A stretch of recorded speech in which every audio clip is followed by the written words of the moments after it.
Saka ka ngai riang mang chang e tuang dang sham le ka dot ngai chu ho ni nem kho tu an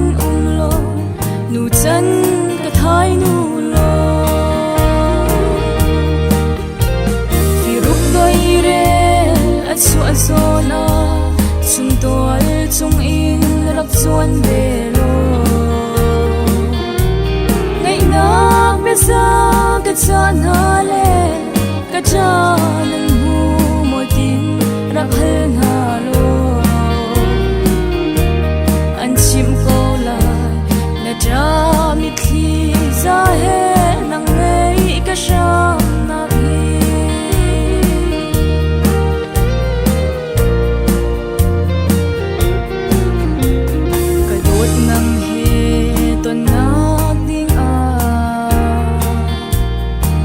Thalong zan tin kare ton chan le mel mu chu kai nga lang e dang sham kauri si o ka do kan ngai nak chu nang kan ton han dam ni a lai lo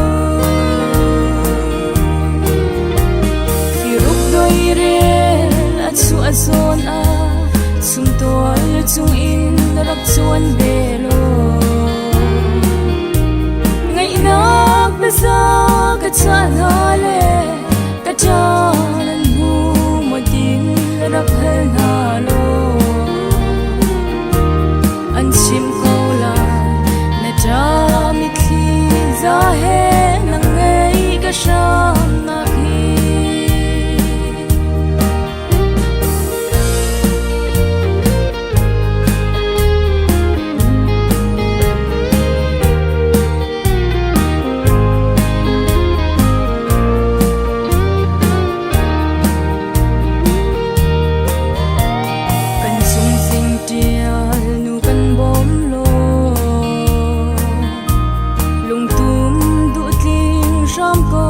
se lo sak nem run in ban sai kare ni chu zete kut nem te tai chang la chan ti lo in ban chial marin kan leng ti chan te la